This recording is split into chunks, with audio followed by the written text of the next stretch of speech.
ലൂക്കായുടെ സുവിശേഷത്തിൽ നാം ഇങ്ങനെ വായിക്കുന്നു.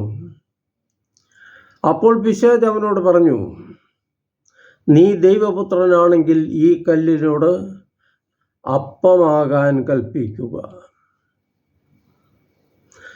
ലൂക്ക അധ്യായം 4 വാക്യം 3. പാപമൊഴികെ എല്ലാത്തിലും നമ്മെപ്പോലെ പ്രലോഭിതനായിരുന്നു യേശു. വിശന്നിരിക്കുന്ന യേശു നേരിടുന്ന ആദ്യത്തെ പ്രലോഭനമാണ്, നീ ദൈവപുത്രനാണെങ്കിൽ കല്ലുകൾ അപ്പമാക്കുക. ദൈവപുത്രനാണെങ്കിൽ അതൊരു വലിയ ചോദ്യചിഹ്നമാണ്. നീ ദൈവപുത്രനാണെന്ന് നിനക്ക് ബോധ്യമുണ്ടെങ്കിൽ അത് സ്ഥിരീകരിക്കുക, ലോകത്തിന് കാണിച്ചു കൊടുക്കുക, കല്ലുകളെ അപ്പമാക്കിക്കൊണ്ട്. യേശുവിൻ്റെ ദൈവത്വത്തെ തന്നെ സംശയിക്കുന്ന രീതിയിൽ, അല്ലെങ്കിൽ അതിനെ മറ്റുള്ളവരുടെ മുമ്പിൽ ഒരു പ്രദർശന വസ്തുവാക്കുന്ന രീതിയിൽ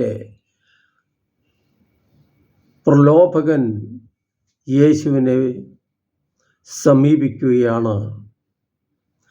നീ ദൈവപുത്രനാണെങ്കിൽ അതൊരു വെല്ലുവിളിയും കൂടിയാണ്. പക്ഷേ യേശു ആ പ്രലോഭനങ്ങളെ ദൈവവചനത്തിൻ്റെ ശക്തി കൊണ്ടാണ് നേരിടുന്നത്. പിശാചിൻ്റെ താളത്തിനൊത്ത് തുള്ളുവാൻ യേശു തയ്യാറല്ല. നമ്മൾ എങ്ങനെയാണ്? കല്ലുകളെ അപ്പമാക്കുക, വളഞ്ഞ വഴിയിലൂടെ, എളുപ്പ വഴിയിലൂടെ നമ്മളുടെ ആവശ്യങ്ങൾ നേടിയെടുക്കുക. വിശന്നിരിക്കുന്നവന് ഭക്ഷണം വളരെ ആവശ്യമാണ് എന്ന് വെച്ച് ശരിയായ രീതിയിലുള്ള